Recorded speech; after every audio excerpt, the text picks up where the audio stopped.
Hello नमस्कार सभी भाइयों के लिए। तो भाई आज मैं बताऊंगा आपके लिए एक best strategy for Indian coast guard. जो आपको पता है कि इस बार से Indian coast guard year wise vacancy जो है पब्लिश किया करेगा, जिसमें दोनों इंटेकों के एक ही साथ फॉर्म डलवाया करेगा। और क्या करेगा, एग्ज़ाम वही एक ही होगा, लेकिन उसी एग्ज़ाम के बेसिस पे जो है दोनों वैकेंसियों को फिल कर दिया जाएगा। ठीक है भाई, कहने का मतलब यही है कि वो वैकेंसी डबल हो चुकी हैं भाई। पिछली बार 260 ऐसे कुछ 250 के अराउंड वैकेंसी आती थी, लेकिन इस बार वैकेंसियों की जो संख्या है वो है आपकी 520। अब बात करेंगे कि इंडियन कोस्ट गार्ड में जो है भाई किस प्रकार से स्ट्रेटजी से मैंने कैसे कैसे प्रेपरेशन किया। मैंने जो है 2 टाइम्स एग्ज़ाम क्लियर किया भाई। तो मैंने मेरे पास जो है डेटा है, तो वो मैंने इंडियन कोस्ट गार्ड का 2 टाइम्स क्लियर किया था भाई मैंने। कि मैं वहाँ पर मेडिकल जो होता है, मेडिकल स्टेज 2, वहाँ पर जो मांगते हैं वो डॉक्यूमेंट थे। ये एडमिट कार्ड था भाई। रोयापुरम मेरा वो गया था भाई, सेंटर चेन्नई में। दोनों बार ही मेरा रोयापुरम गया था भाई। तो अब हम बात करेंगे आपकी बेस्ट स्ट्रेटजी के बारे में, किस प्रकार से प्रिपरेशन की जाए और किस प्रकार से एग्ज़ाम को जो है टारगेट किया जाए। ठीक है भाई। तो सबसे पहली बात तो ये है कि इस बार इससे पिछली बार जो है इंटेक आया था भाई, उसमें कट ऑफ बहुत ज़्यादा देखने के लिए मिले थे, आपको पता है। तो भाई ये कट ऑफ का क्राइटेरिया बढ़ने का रीज़न सिर्फ यही है कि कंपटीशन का लेवल एक अच्छा बनता हुआ चला जा रहा है इंडियन कोस्ट गार्ड में। अगर बात की जाए तो देखिए भाई, इसमें एग्ज़ाम निकालना एक बहुत चुनौती भरी चीज़ समझिए, क्योंकि भाई इसमें नॉन टेक का भी पूरा पोर्शन आता है और टेक्निकल भी पूरा पोर्शन आता है। ठीक है भाई। लेकिन ये जो नॉन टेक वाला पोर्शन होता है ना, वो इतना ज़्यादा टफ एग्ज़ाम लेवल नहीं पूछा जाता। लेकिन अगर बात की जाए जो टेक्निकल पोर्शन होता है सेकंड स्टेज वाला, वो एग्ज़ाम इतना टफ पूछा जाता है भाई कि मैं कुछ कह नहीं सकता। मैं 2 टाइम्स दे के बैठा हूँ, तो लगभग जेई मेंस लेवल का जो है फिजिक्स और केमिस्ट्री पूछा जाता है वहाँ पर। मैथ भी बहुत ही अच्छे लेवल का पूछा जाता है। तो मैं सिर्फ बात करूँगा कि आपको अगर जीडी में सिलेक्शन लेना है, तो जीडी में सिलेक्शन लेने के लिए आपको मेरे हिसाब से आपको स्टेज फर्स्ट में ज़्यादा से ज़्यादा मार्क्स स्कोर करना पड़ेगा। तो मैं बात करूँगा आज सिर्फ ओनली डीबी वालों के लिए। तो डीबी वाला जो पेपर होता है उसमें आपको पता है कि 20 क्वेश्चन आपके मैथ के आते हैं, जो ज़्यादा टफ क्वेश्चन नहीं होते हैं। नॉन टेक लेवल का होता है, तो ज़्यादा एक बड़ा लेवल नहीं होता। और अगर बात की जाए तो 10 क्वेश्चन जो है इंग्लिश के आते हैं, 5 क्वेश्चन जीके जीएस के आते हैं, 15 क्वेश्चन साइंस के भी आते हैं वहाँ पे। ठीक है भाई। और इंग्लिश के 10 क्वेश्चन आते हैं, और बाकी के 10 क्वेश्चन आपको देखने के लिए मिलते हैं रीजनिंग के। 60 क्वेश्चन होते हैं। बहुत अच्छा लेवल होता नहीं है ज़्यादा। तो जीके जीएस के भी स्टैटिक के क्वेश्चन आते हैं ज़्यादा तरह के, कौन सा बांध ये है, वो बांध ये है, कौन सा किस रिवर पर सबसे बड़ा पुल बनाया गया है। इस प्रकार के कुछ 1-2 क्वेश्चन करंट अफेयर्स के, और 3-4 क्वेश्चन आपको स्टैटिक के, कोई बंदा किस स्पोर्ट से रिलेटेड है या फिर कोई इस प्रकार के क्वेश्चन आपको देखने के लिए मिलते हैं। तो अगर बात की जाए तो देखिए, मैं बात कर रहा हूँ सिर्फ आपके लिए, पहले डीवी वाला पोर्शन समझा रहा हूँ, कहाँ से कैसे कैसे प्रिपरेशन आपको करनी चाहिए और किस बुक को आपको प्रेफरेंस देना चाहिए। ठीक है भाई। अब मैं बात करूँगा आपके लिए, एक तो मैंने बुक यहाँ पर रखी नहीं है। चलो ठीक है, कोई नहीं, मैंने बुक जो है अंदर रखी दी है। तो आज हम बात करेंगे, लेकिन मुझे बुक रखनी चाहिए थी। चलो कोई नहीं। अब बात की जाए तो देखिए भाई, मैं बात कर रहा हूँ सबसे पहले आपके मैथ के बारे में। मैं बात कर रहा हूँ नॉन टेक मैथ में आपको क्या क्या देखने के लिए मिलता है। तो नॉर्मली क्वेश्चन होते हैं, प्रॉफिट लॉस के क्वेश्चन होते हैं, टाइम एंड वर्क के क्वेश्चन देखने के लिए मिलते हैं, टाइम एंड स्पीड के भी क्वेश्चन होते हैं वहाँ पर, और परम्यूटेशन कॉम्बिनेशन के 1-2 छोटे छोटे क्वेश्चन होते हैं, प्रोबेबिलिटी के भी क्वेश्चन 1-2 देखने के लिए मिलते हैं भाई। और अगर बात की जाए एलजेब्रा के क्वेश्चन मैक्सिमम देखने के लिए मिलते हैं आपको, जो ज़्यादातर क्वेश्चन A+B+C इस बेसिस पे क्वेश्चन जो बनता है, उस प्रकार के 2-3 क्वेश्चन देखने के लिए मिलते हैं। ये मैथ में क्राइटेरिया रहता है भाई। ठीक है। और अगर बात की जाए मैथ का लेवल, तो भाई मेरे हिसाब से तो 20 क्वेश्चनों में से आपके ज़्यादा से ज़्यादा 5-6 क्वेश्चन थोड़े से लेंथी होते हैं, उनमें थोड़ा सा टाइम लगता है। आपको सबसे पहले तो पता होना ये चाहिए कि इंडियन कोस्ट गार्ड में आपको पता है कि भाई नेगेटिव मार्किंग होती नहीं है। तो जब नेगेटिव मार्किंग नहीं होती है, तो कहने का मतलब ये है कि मैक्सिमम क्या सभी क्वेश्चनों को अटैम्प्ट करना चाहिए भाई। कुछ क्वेश्चनों पे जो है आप तुक्के मारोगे, वो क्वेश्चन आपने एलिमिनेशन करके अगर तुक्के मारे तो वो क्वेश्चन सही निकल जाए।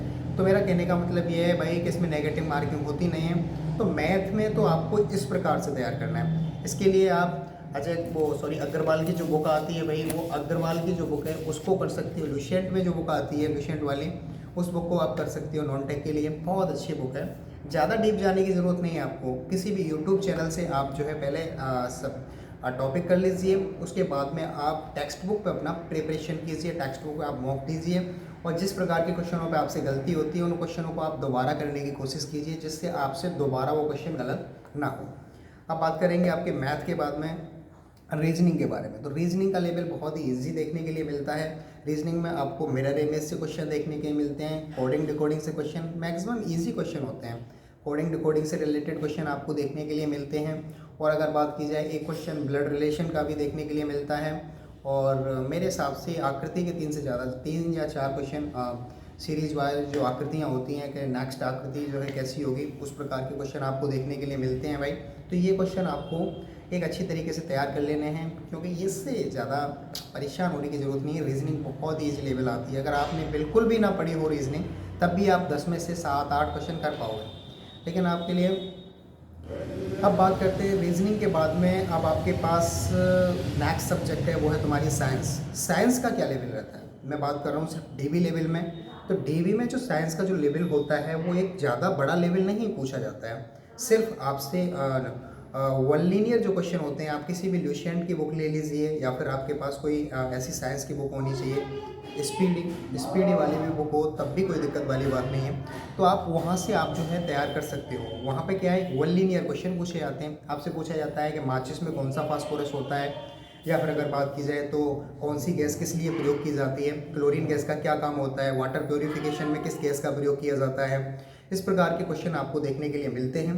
तो भाई साइंस के लिए आपको ज़्यादा से ज़्यादा, या फिर आप स्पीडी पढ़ सकते हो। स्पीडी के साथ अगर पढ़ना चाहें तो आप एक ल्यूसेंट बुक आती है साइंस की स्पेशल, जो रेलवे के एग्ज़ाम के लिए मोस्ट इम्पॉर्टेंट है। तो भाई वहाँ से आप जो है अपनी तैयारी अच्छी तरीके से कर सकते हो। लेकिन अगर बात की जाए तो अब हम बात करेंगे आपके लिए जीके के बारे में। जीके में टाइम ख़राब करना बिल्कुल बेकार है भाई, क्योंकि 5 क्वेश्चन पूछे जाते हैं, वो भी स्टैटिक क्वेश्चन होता है। मैं स्टैटिक के कुछ टॉपिक हैं वो आपको मैं ऑब्वियसली बता दूंगा। उन टॉपिकों से रिलेटेड आप जो है ज़्यादा से ज़्यादा प्रैक्टिस कीजिए। ज़्यादातर पूछा जाता है बड़ा छोटा, और अगर बात की जाए कौन से कंट्री की कौन सी पार्लियामेंट है, इस प्रकार के क्वेश्चन पूछे जाते हैं। और अगर पूछा जाता है तो कौन सा जो है प्लेयर किस स्पोर्ट्स से रिलेटेड है, इस प्रकार के क्वेश्चन पूछे जाते हैं। ठीक है भाई। अब बात करते हैं आपके लिए, ये तो भाई ये तुम्हारा डीवी वाला पोर्शन हो गया। डीवी वाला पोर्शन इतना ज़्यादा टफ आता नहीं है। मैंने इसी प्रकार से प्रिपरेशन की थी भाई इसके लिए। डीवी में मेरे एक बार तो मेरे 60 में से 52-53 मार्क्स थे भाई। डीवी के बेसिस पे ही मैंने जो है वहाँ पर एग्ज़ाम क्लियर किया था भाई। जीडी तो इतना टफ था कि वहाँ पे सिर्फ पास होने लायक भी मार्क्स नहीं आ पाए थे। ठीक भाई। तो अब बात करते हैं भाई, तो ये सब्जेक्ट आपको अच्छी तरीके से तैयार कर लेनी है। अब बात करते हैं आपके लिए, अभी डीवी में आपके लिए इंग्लिश और रहेगी। इंग्लिश कैसे करना है, तो देखिए भाई इंग्लिश में ज़्यादातर वोकैब का पोर्शन पूछा जाता है। वोकैब में एंटोनियम्स, synonyms, one word substitution, idioms, phrasal verb, इस प्रकार के क्वेश्चन आपको देखने के लिए मिलते हैं। किसी भी प्रकार का क्लोज टेस्ट नहीं होता है, किसी भी प्रकार का पैसेज देखने के लिए नहीं मिलता है। सिर्फ यही क्वेश्चन आपको देखने के लिए मिलेंगे। ज़्यादा से ज़्यादा 1-2 एरर हो सकता है, और इम्प्रूवमेंट वाला भी 1-2 क्वेश्चन आपको देखने के लिए मिल सकता है। इस प्रकार का लेवल आपको इंडियन कोस्ट गार्ड के डीवी पोर्शन में देखने के लिए मिलता है भाई। ये आप तैयार कर लीजिए। ये तैयार करने के बाद में आप अच्छा स्कोर कर पाएंगे। और देखो मेरा कहने का मतलब ये है कि आप अगर सिलेक्शन लेना चाहते हैं तो सिलेक्शन के लिए आपको डीवी में बहुत अच्छा स्कोर होना चाहिए भाई। मेरे पिछली बार मैंने जो सेकंड लास्ट वाला जो एग्ज़ाम दिया था उसमें मेरे 52 मार्क्स थे 60 में से। तो भाई इस प्रकार से आपको स्ट्रेटेजी थोड़ी सी और बनानी है। मैं कह रहा हूँ कम से कम 55 मार्क्स का आपको टारगेट रखना है। अगर आप 60 में से 55 कर पाओगे तो आपका एग्ज़ाम क्लियर हो जाएगा, डेफिनेट फाइनल सिलेक्शन हो जाएगा। परेशान होने की आपको एक परेशानी बिल्कुल ख़त्म हो जाएगी आपकी। ठीक है भाई। अब बात करते हैं आपके, तो आपका डीवी वाला पोर्शन तो हो चुका है भाई। अब बात करते हैं आपके जीडी वाले में। तो भाई जीडी वाले में क्या क्या आपको करना चाहिए। देखिए जीडी में आपको पता है कि मैथ और फिजिक्स, एक बहुत ही अच्छे लेवल का मैथ फिजिक्स पूछा जाता है। तो आपको मैथ और फिजिक्स कहाँ से तैयार करना चाहिए। देखिए मैथ के लिए आप मेरे हिसाब से, जिस प्रकार से मैंने यूट्यूब पर देखा है, आर एस सर के बारे में बहुत अच्छी तरीके से जो है वो उन्होंने मैथ और फिजिक्स कराया। वहाँ से आप अच्छी तरीके से पहले एक बार पढ़ लीजिए अच्छी तरीके से, और वहाँ से पढ़ने के बाद में फिर आप टेक्स्ट बुक पे अपना जो है टेस्ट दीजिए डेली। वहाँ से देने से क्या है कि आपको पता चलेगा कि हम जो है कहाँ पर स्टैंड कर रहे हैं और किस प्रकार के क्वेश्चन एग्ज़ाम में पूछे जाते हैं। टेक्स्ट बुक एक बेस्ट ऑप्शन है आपके लिए, जो एग्ज़ाम ओरिएंट आपके लिए क्वेश्चन देता है। ठीक है भाई। तो मैं बात की कर ही चुका हूँ टेक्निकल में। तो टेक्निकल में ज़्यादातर क्वेश्चन अगर बात की जाए फिजिक्स में, तो फिजिक्स में बहुत सारे लेंथी क्वेश्चन आते हैं, लेकिन मैं अगर बात करूँ तो कुछ जो इम्पोर्टेंट क्वेश्चन होते हैं, ये डायमेंशियल का क्वेश्चन होता है। डायमेंशियल क्वेश्चन एक या दो क्वेश्चन आपको देखने के लिए मिलता है, या फिर आपसे डायरेक्ट फार्मूला पूछ लिया जाता है कि इनमें से कौन सा फार्मूला राइट है। इस प्रकार के क्वेश्चन आपको देखने के लिए मिलते हैं। बायो-सेवर्ट का नियम पूछ लिया जाता है, कौन सा जो है लॉ किससे रिलेटेड है और किस पर डिपेंड करता है, ये सारी चीज़ें आपको पूछ ली जाती हैं। तो ये सारी चीज़ें जो है फिजिक्स में आपको होनी चाहिए भाई। और जो टफ क्वेश्चन है वो तो भाई ना आप पे आ रहा तो ना किसी और पे भी आ रहा है भाई, तो वहाँ पर आप सिर्फ एलिमिनेशन का प्रयोग कीजिए और वहाँ पर जो है आप टिक करने की कोशिश कीजिए, ठीक है भाई।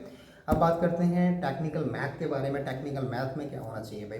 तो टेक्निकल मैथ में लिमिट के क्वेश्चन आपको देखने के लिए मिलते हैं, और परम्यूटेशन कॉम्बिनेशन के भी क्वेश्चन आपको देखने के लिए मिलते हैं, और डिफरेंशिएशन, इक्वेशन और इंटीग्रेशन के क्वेश्चन आपको बहुत अच्छी तरीके से देखने के लिए मिलते हैं, और एक अच्छे लेवल के क्वेश्चन होते हैं, ठीक है भाई। डिफरेंशिएशन और इंटीग्रेशन आपको अच्छी तरीके से तैयार कर लेना है, क्योंकि उसमें एग्जाम में अच्छे खासे क्वेश्चन आपको देखने के लिए मिलते हैं, ठीक है भाई। कुछ क्वेश्चन केमिस्ट्री के भी आ जाते हैं, एक दो क्वेश्चन, लेकिन वो मायने नहीं रखता। केमिस्ट्री में ज़्यादा टाइम खराब करने की ज़रूरत नहीं है, आपको सिर्फ मैथ पर ज़्यादा फोकस करना है। मैंने जो आपसे कह दिया नॉन टेक वाले पोर्शन में तो आप पूरे पे फोकस कीजिए, लेकिन अगर बात की जाए टेक्निकल वाले पोर्शन में आप सिर्फ मैथ पे फोकस कीजिए। मैथ में आप अच्छा खासा बना लोगे, कम से कम बता रहा हूँ, अगर अच्छी तरीके से आप प्रिपरेशन करके गए तो 25 में से 17-18 क्वेश्चन आप मैथ में बना लोगे, क्योंकि मैथ का लेवल इतना ज़्यादा टफ नहीं पूछा जाता है। एग्जाम का जो लेवल है वो सिर्फ फिजिक्स के ऊपर डिपेंड करता है। फिजिक्स एक बहुत ही अच्छे लेवल की पूछी जाती है, ठीक है भाई। मैं बताता हूँ, जेईई मेंस लेवल की फिजिक्स पूछी जाती है भाई, ऐसा लगता है मुझे। मैंने जेईई मेंस का एग्ज़ाम दिया है और ये भी एग्ज़ाम दे के मैंने देखा है, ठीक है भाई।